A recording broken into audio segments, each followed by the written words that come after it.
बिस्मिल्लाहिर्रहमानिर्रहीम। अस्सलाम वालेकुम नाजरीन, आप यूट्यूब चैनल देख रहे हैं। मैं इमरान खान हूँ। नाजरीन, जलालपुर के बाद जो अलीपुर का इलाका है वहाँ से भी बड़े खौफनाक मनाजिर आ रहे हैं। अलीपुर ऐसे लगा कि आनन फानन डूब गया।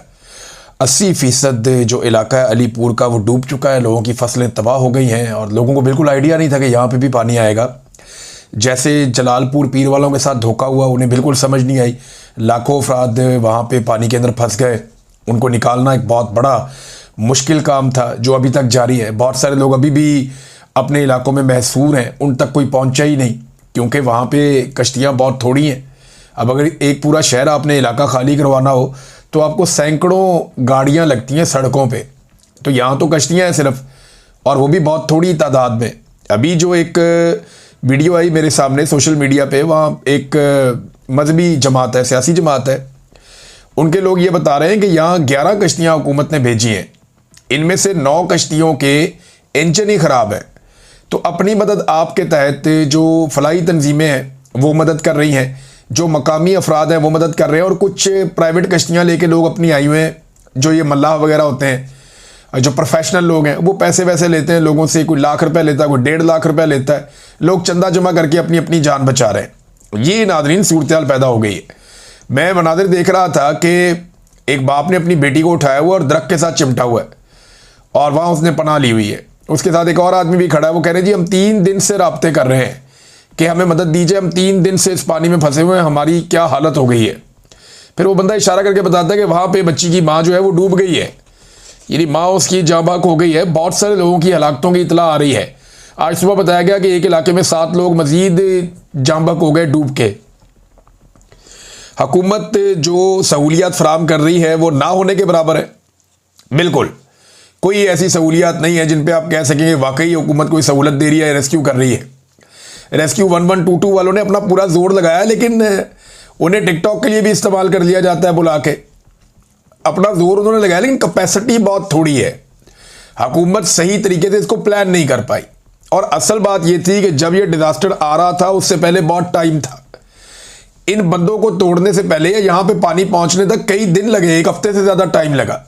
उस 1 हफ्ते में हुकूमत ये सारे इलाके खाली करवा सकती थी, अलीपुर के लोगों को निकाल सकती थी, जलालपुर पीरवाला के लोगों को निकाल सकती थी, मुल्तान की सराउंडिंग में जितनी तबाही हुई है इसको कम कर सकती थी। लेकिन हुकूमत ने इसमें से कुछ भी नहीं किया। उन्होंने जो किया वो ये है कि उन्होंने लोगों की वीडियोस बनाई, उन्होंने अपने टिकटॉक्स बनाए, और यही काम हुकूमत कर रही है। इस हुकूमत का जो वज़ीर आज़म है वो भी यही कर रहा है। जाली हुकूमत है ना, जाली वज़ीर आज़म है, वो भी यही काम कर रहा है। वज़ीर आज़म को देखो तो आपको नजर आता है कि थोड़ी देर के बाद वज़ीर आज़म किसी और मुल्क में पहुंच जाता है। अभी कतर के दौरे पे निकल गए हैं कि जनाब वहां पे इसराइल ने एक मिसाइल जो है वो दागा है, तो ये कतर पहुंच गए। भाई ईरान के ऊपर इतना अटैक किया अमेरिका ने और इसराइल ने, वहां पे तो आप नहीं गए तारीख जैती के लिए, लेकिन आप वहां पहुंच गए कतर में। अफगानिस्तान आप नहीं गए, जहां से पैसे आते रहे इनको यहाँ फटाफट पहुंचते हैं। आपको पता ना कतरियों के इनके पुराने ताल्लुकात हैं, तो वहां फौरन ये पहुंच गए हैं बूट पॉलिश करने के लिए। जनाब हम आ गए, हुक्म करें, करना क्या है, हम किराए की फौज है, किराए के लोग हैं, बताओ किससे लड़ना है, क्या करना है। तो वज़ीर आज़म आपके वहां पे भी पहुंच गए, कतर में भी, और इससे पहले भी आप देख रहे हैं। और अटकेलियां कर रहे हैं बाहर, जो इनके साथ फॉरेन डिग्निटीज मिलती हैं, वो भी एक वीडियो आई हुई है, उसके हाथ के साथ अपना हाथ टच कर रहा है कि किसी तरह मैं इसका हाथ पकड़ दूं और हाथ पकड़ के एक अच्छा टिकटॉक मेरा बन जाए और फील आए जैसे कि बड़ी सारी एक जैती है, दुनिया मेरे से बहुत प्यार करती है। ये जबरदस्ती मिलने वाला वज़ीर आज़म है। जो इसकी तरफ हाथ बढ़ाता है उसके गले लग जाते हैं जबरदस्ती, और वीडियो बना लेते हैं, ऊंची ऊंची हंसते हैं, कहके लगाते हैं, हा हा हा हा। ये क्या चल रहा है? ये वज़ीर आज़म है, जोकर है। क्यों आपने पाकिस्तान के साथ ऐसा मजाक किया? और वो कॉन्फिडेंस ही नहीं है। वो यानी जो इमरान खान का एक ऑरा था, जो इमरान खान का एक कद था, जो इमरान खान दिखता था, जैसे वो लोगों को मिलता था, जैसे लोग उसे प्रोटोकॉल देते थे, अब उस एहसास कमतरी से निकलने के लिए होची हरकतें की जा रही हैं। और ये मिलिट्री एस्टेब्लिशमेंट ने पाकिस्तान में मुसल्लत किया, और उनकी अपनी हरकतें भी ऐसी हैं बेचारों की। तो इमरान खान बनने के चक्कर में ना ये सारे पागल बनते जा रहे हैं, और वो दिखाई भी दे रहा है। मुल्क में सैलाब आया हुआ है, इनके सैर सपाटे खत्म नहीं हो रहे। भाई इस वक्त तो आपके पास टाइम ही नहीं होना चाहिए। सैलाब में फंसे हुए लोगों का ख्याल रखने के अलावा आपके पास करने के लिए कोई काम और होना ही नहीं चाहिए।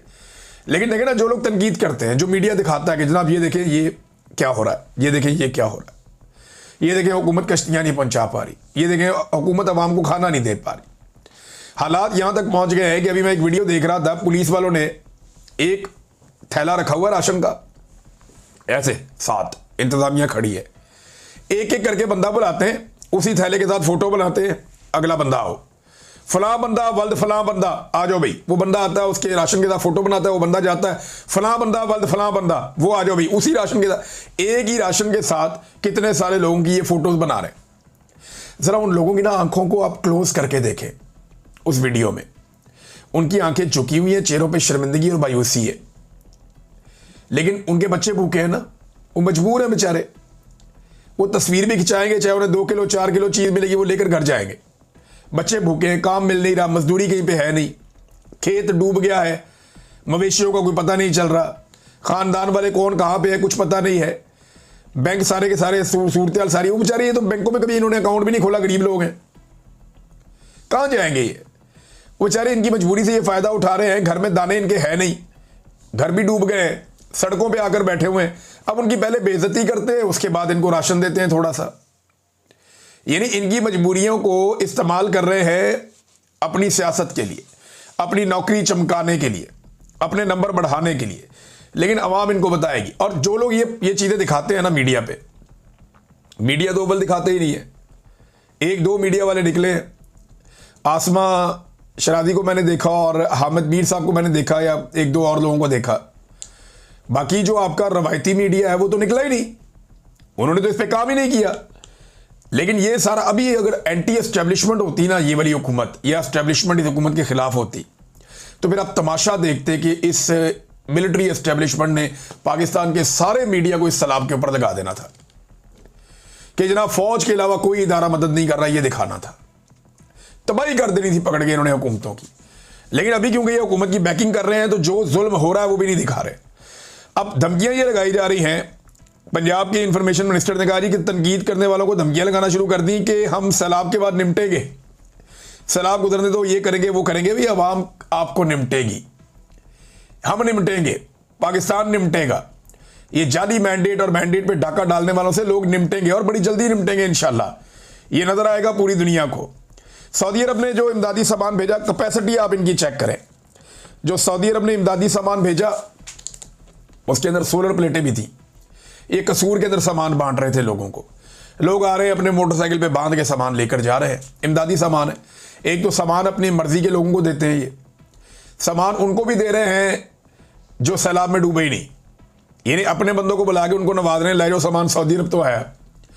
उन्होंने सैलाब मुतासरीन के लिए ज़कात और खैरात भेजी है, ये वो ज़कात और खैरात अपने चाहने वालों को दे रहे हैं, अपने बंदों में बांट रहे हैं। नंबर 1 तो ये शिकायत आई। दूसरी शिकायत ये आई कि सऊदी अरब के सामान के साथ सोलर की प्लेटें और निज़ाम था, जिनके जरिए से ये लोग आर्जी तौर पे अपनी बिजली पैदा कर सकते हैं, या मुस्तकिल नौयत भी वो लगा रहे तो ठीक है, तो बड़ी अच्छी सोलर प्लेटें हैं। तो पता नहीं इनके मुंह में पानी आ गया, उस सोलर प्लेटें साथ दे ही नहीं रहे, वो अलहदा गोदाम में छुपा के रखी हुई है, और वहां से लोगों ने वीडियो बनाकर इन्हें एक्सपोज कर दिया। अब ये नाज़रीन खाली पंजाब की नहीं सूरत हाल, सिंध में भी ऐसे ही है। सिंध में जो भी सिंध हुकूमत ने अरबों रुपए लगा के मनसूबे बनाए ना, वो सारे मनसूबे एक एक करके बिलावल के हक में बैठते जा रहे हैं। जैसे मिलिट्री एस्टेब्लिशमेंट इनके मुखालिफ खड़े होने वाले उम्मीदवारों को इलेक्शन में बिठा देती है ना, कि ये बिलावल के हक में खड़ा बैठाओ, वो भी खड़ा है उसको भी बैठाओ, वो खड़ा है उसको भी बैठाओ, वो पीटीआई वाला नहीं बैठ रहा नायल करो, फला नहीं बैठ रहा बैठाओ, इनको सारों को बिला मुकाबला करवाती है मिलिट्री एस्टेब्लिशमेंट। बिलावल की बहन को इलेक्शन लड़वाया, सारे ही बैठा दिए, वो बेचारा अभी तक केस लेके फिरता रहता है, पीटीआई वाला जो था एमएनए का उम्मीदवार, सारे बिठा के बिला मुकाबला करा के लाके हलफ करवा दिया कि लो ये बिलावल की बहन है, इसको तो इलेक्शन लड़ ही नहीं सकता इसके खिलाफ कोई। तो इसी तरह जैसे उम्मीदवार बिठाए जाते हैं, वैसे ही प्रोजेक्ट भी बैठ रहे हैं। गुज़िश्ता चंद महीनों में बिलावल ने जिन मनसूबों का इफ्तिताह किया ना, लगभग 70 अरब रुपए के मनसूबे, वो एक बारिश में बैठ गए हैं। कल मैंने आपको हाईवे दिखाई थी, वो जो शाहराह भुट्टो, वो देखे कैसी बैठी है, बेड़ा गर्क हो गया उसका एक बारिश में। उसके बाद जनाब ये एक और नदी है, ये भी बैठ गई है, वो कैनाल भी बैठ गई जो हब कैनाल है। तो बेड़ा गर्क सिंध में भी यही है, पंजाब में तो ये है, नालायकी है, नकम्मापन है, एक अजीबोगरीब टिकटॉक हुकूमत है। सिंध में भी यही है। और जब बिलावल से सवाल करो तो वो रोने वाला मुंह बना देता है, सहाफियों को मुंह चढ़ाना शुरू कर देता है। आंसू निकाल के, रोने वाला मुंह बना के, तो बहुत ही अजीब है। ऐसा लगता है कार्टून चल रहे हैं पाकिस्तान में, कोई हुकूमत नहीं चल रही। इतने बेवकूफ़ लोग और इतने गैर जिम्मेदार लोग, इतनी बचकाना हरकतें ये अब होती हुई देख रहे हैं, अपनी आंखों से देख रहे हैं। और मिलिट्री एस्टेब्लिशमेंट इसमें खुश है। देखिए, अगर कोई काम कर रहा है ना इस वक्त सैलाबज़दा इलाकों में, मैं सीरियसली आपको बताऊं, ये मरकज़ी मुस्लिम लीग नाम की एक जमात है, ये मजहबी सियासी जमात है। मैंने इनके लोगों के बारे में जहां से सुनी है तारीफ ही सुनी है। सब लोग कह रहे हैं कि यार इन्होंने जितनी जानें बचाई हैं ना, उसका 10% भी पंजाब हुकूमत नहीं कर पाई। जितनी जानें मरकज़ी मुस्लिम लीग वालों ने बचाई हैं, ये पंजाब हुकूमत सारी मिलकर अपने पूरे वसाइल के बावजूद इतनी जानें नहीं बचा सकी। रिलीफ के काम में बहुत आगे है जो एक जमात इस्लामी की तंजीम है अल खिदमत, बहुत अच्छा रिलीफ का काम कर रहे हैं, लेकिन रेस्क्यू के काम में वो इतने माहिर नहीं है। रेस्क्यू के काम में सबसे बेहतरीन जो खिदमत सर अंजाम दी हैं वो ये मरकज़ी मुस्लिम लीग ने दी हैं। बड़ा ज़बरदस्त काम किया, इनको शाबाश मिलनी चाहिए, सबको इन्हें शाबाश देनी चाहिए। मैं बतौर पाकिस्तानी इनका शुक्रिया अदा करता हूँ, बहुत ज़बरदस्त काम किया और लोगों को खाना पहुंचा रहे हैं, हर जगह मदद कर रहे हैं। तो हुकूमत के अंदर अगर इनका 10% या 20% भी एहसास हुकूमत के अंदर होता ना, तो वो बहुत कुछ कर पाती। लेकिन वो इसको एक अपॉर्चुनिटी के तौर पे ले रहे हैं कि जनाब मौका मिल गया है, वीडियो बनाओ, मौजें करो, एक ही राशन जो है वो कई कई बंदों को बांटो और बांट के उनका मजाक उड़ाओ। नाज़रीन, इमरान खान साहब का केस लगा हुआ था, मैंने आपको बताया था सुबह वाले वीलॉग में। तो वो जो केस है वो ट्रक की बत्ती बन गया एक दफ़ा फिर। कैसे बन गया? अदालत ने ये तो कह दिया कि जनाब जल्दी इमरान खान साहब का केस सुनने के लिए लगाया जाए, अल कादर वाला, लेकिन तारीख नहीं दी। ये कह दिया हाँ जल्दी लगाया जाए, लेकिन उसकी तारीख अभी भी नहीं दी गई। तो 3-3.5 महीने 4 महीने हो गए पहले से लटका हुआ है, तारीख तो पहले भी नहीं मिल रही थी। तो तारीख अब जल्दी मिल जाएगी, इसकी क्या गारंटी है? तो उसूलन तो तारीख मिलनी चाहिए थी, बहुत पहले मिलनी चाहिए थी, क्योंकि अल कादर वाले केस में, जो यूनिवर्सिटी वाला केस है, उसमें इमरान खान से एक लॉयर कहते हैं कि इसमें तो फटाफट जमानत होनी है इमरान खान साहब की और उन्होंने बाहर आ जाना है। लेकिन वो कोशिश कर रहे हैं कि तोशाखाना 2 के अंदर पहले सजा दें, फिर इसमें जमानत दें, ताकि इमरान खान साहब को मजीद जेल में रखा जा सके। तो बैरिस्टर सलमान सफदर साहब ने कहा कि ठीक है, अगर आप ये करना चाहते हैं तो आप वो भी सजा सुना दें, फिर दोनों केस इकट्ठे लगा दें और हम दोनों केसेस को लेकर आएंगे और दोनों के अंदर इमरान खान साहब को छुड़वाएंगे। कोई 2-4 महीने लग जाएंगे ना, कोई बात नहीं, तो इतना टाइम काटा है तो ये भी हम देख लेंगे। तो इमरान खान साहब के वकील ने कहा कि केस तो ये कुछ भी नहीं है, लेकिन एक ट्रक की बत्ती है जिसके पीछे इस्लामाबाद हाई कोर्ट ने लगाया हुआ, और हाई कोर्ट ने एक बहुत ही अजीब हरकत की है, बहुत ही मायूब, बल्कि मैं उसे कहूँगा ये घटिया हरकत है, ये नहीं होनी चाहिए थी। यानी ऐसा कैसे मुमकिन है कि एक चीफ जस्टिस एक वकील को जो दिन रात ह्यूमन राइट्स के लिए आवाज़ उठाती है, उसको इस तरह मुखातिब करे, ऐसे बदतमीजी करे। ये मरियम नवाज खान साहिबा ने रिपोर्ट किया, बाकी सारे हमारे जितने जर्नलिस्ट दोस्त हैं उन सब ने रिपोर्ट किया, बल्कि सारे हैरान हो रहे हैं कि ये हुआ क्या चीफ जस्टिस को। उन्होंने ईमान मजारी को कहा कि आपको अपना मुंह बंद रखना चाहिए, और उनके शौहर को कहते हैं जज साहब के हादी साहब इसे समझाएं, किसी दिन मैंने पकड़ लिया ना। यार ये जज का एटीट्यूड है, ये तो एक बदमाश थानेदार का एटीट्यूड होता है कि मैं तेनों फाड़ लिया ना तो फिर रोंदा नहीं। ये एटीट्यूड जो है ये एक बदमाश थानेदार का होता है, जज का ये रवैया नहीं होता। जज धमकियां नहीं लगाते होते, जज इंसाफ देते होते हैं, अपना काम करते होते हैं। और जज साहब को गुस्सा इस बात का कि वो एक्सपोज हो जाते हैं। अब केस क्या था? केस मारंग बलोच के ECL से नाम निकालने का केस है। इसमें जजों पे वैसे ही बहुत दबाव रहता है मारंग बलोच के मामले में। मारंग बलोच का मैं बताया तो उनको पेश किया गया दोबारा अदालत में आज के दिन में। उन्होंने वहां खड़े होकर कहा मारंग ने कि भाई ना ये देखते हैं औरत है, ना देखते हैं मर्द है, ना देखते हैं कि किस नस्ल से इसका ताल्लुक है, ये सबके साथ बर्बरियत और जुल्म कर रहे हैं। वो लगातार अपने हकूक के लिए और बलूचिस्तान के हकूक के लिए आवाज़ उठा रही, डट कर खड़ी है मारंग बलोच, ऐसे नजर आ रहा है। लेकिन मारंग बलोच पे इल्ज़ाम लगाने वाले जितने भी लोग हैं, चाहे वो मिलिट्री एस्टेब्लिशमेंट हो, टाउट सहाफ़ी हो, या कोई सियासतदान हो, या कोई ब्यूरोक्रेट हो, वो सारे के सारे मुकम्मल तौर पे नाकाम हो गए। उन्होंने कहा था कि वो साबित करेंगे कि पाकिस्तान के दुश्मनों के साथ मारंग बलोच के ताल्लुकात हैं, या दुश्मन ममालिक के साथ मारंग बलोच को फंडिंग होती है, या वो वहां से उनके ताल्लुकात हैं। ऐसे इन्होंने घटिया इल्ज़ामात लगाए थे। तो भाई साबित करो अब। इतने महीने हो गए, कई महीने हो गए मारंग बलोच को गैर कानूनी तौर पे बंद रखा हुआ है। अभी तक 1 टके का इल्जाम पाकिस्तान की पूरी एस्टेब्लिशमेंट, हुकूमत और टाउट्स ये सारे रल के 1 टके का इल्जाम मारंग बलोच पे अभी तक साबित नहीं कर पाए, और जज बेचारे वहां पे मजबूरन उनको बेल देते रहते हैं। अब ये वापस आते हैं ईमान मदारी वाले मामले पे। तो यहां पे ईमान मदारी ने कहा कि अगर आपको मेरे साथ कोई तासुब है तो क्लाइंट के केस को मुतासिर ना करें। मैं यहां सिर्फ एक ब्रीफ लेकर आई हूं, जाती हैसियत में नहीं आई। और चीफ जस्टिस ने कहा कि आपने कमेंट कर दिया, मैं जज नहीं डिक्टेटर बैठा हुआ हूं, क्यों ना आपके खिलाफ तौहीन अदालत की कार्रवाई शुरू की जाए। तो इस पे ईमान मदारी ने कहा कि मैंने कोई बात कानून और आइन के बाहर नहीं की। अगर आप तौहीन अदालत की कार्रवाई करना चाहते हैं ज़रूर करें, मुझे आइन ने आज़ादी इज़हार राय दी है और मैंने वही इस्तेमाल किया है।